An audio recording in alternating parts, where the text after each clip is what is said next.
মেডিকেলে ভর্তির সময় কিছু কাগজপত্র লাগে যেগুলো আগে থেকে রেডি রাখতে হয়, এবং এগুলো আসলে কলেজে বিজ্ঞপ্তি দেওয়া হয়, ওই অনুযায়ী আসলে কাগজপত্র নেওয়া হয়। এক একটা কলেজে আসলে এক একভাবে ভর্তি নেয়। কোনো কলেজে হয়তো অনেক কাগজ নাও চাইতে পারে। সো এটা কলেজের নোটিশ অনুযায়ী কাগজগুলো সেট করে রাখতে হবে।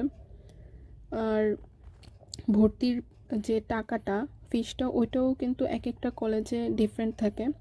তো আমাদের ওসমানী মেডিকেল কলেজে 13,950 টাকা নিয়েছে।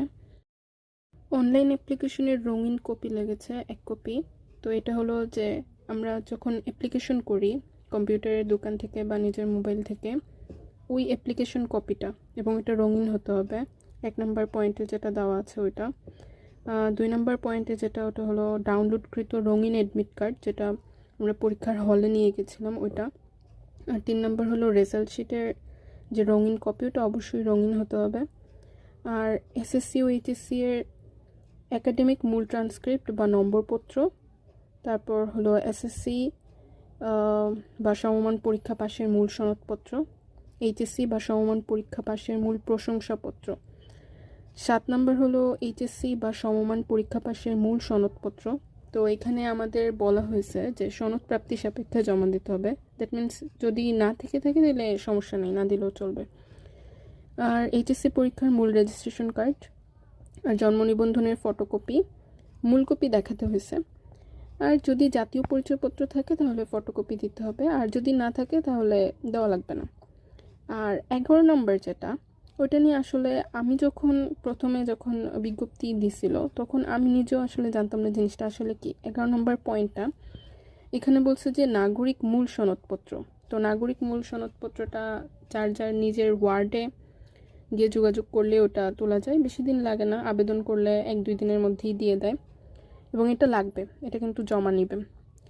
আর পাসপোর্ট সাইজের ছবি নিছে, ওইটা এখানে 4 কপি বলা ছিল, বাট আজকে আমাদের 5 কপি লাগছে, এবং সবগুলো কিন্তু সত্যায়িত করা থাকা লাগবে। সত্যায়িত মানে কি, যে কোনো বিসিএস ক্যাডার দিয়ে ওটা সিল দেওয়া, সাইন করা, এটাই।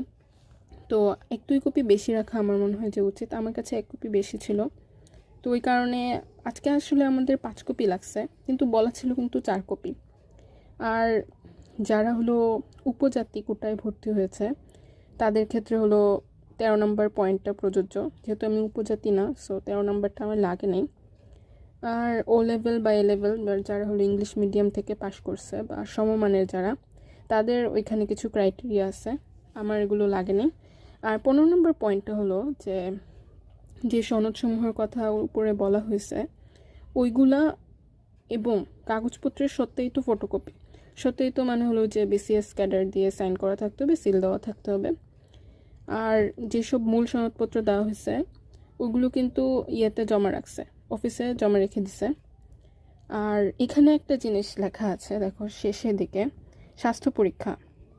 স্বাস্থ্য পরীক্ষাটা আসলে কি, এখানে কালার ব্লাইন্ড কিনা তুমি সেটা চেক করে, বা তোমার কোনো শারীরিক প্রবলেম আছে কিনা ওইটা চেক করে। তো আমাকে জিজ্ঞেস করছে যে তুমি কোনো ওষুধ খাও কিনা, যেহেতু আমি কোনো ওষুধ খাই না, তো আমি বলছি কোনো ওষুধ খাই না। তো ওইটাই, তারপরে তারপরে জাস্ট কালার ব্লাইন্ড কিনা ওটা টেস্ট করলো। ওইটাই, মেডিকেল বোর্ড হয়, তারপর নিরীক্ষা বোর্ড হয়, দেন ক্যাশে গিয়ে টাকাটা জমা দিয়ে দিলেই ভর্তি প্রক্রিয়া শেষ।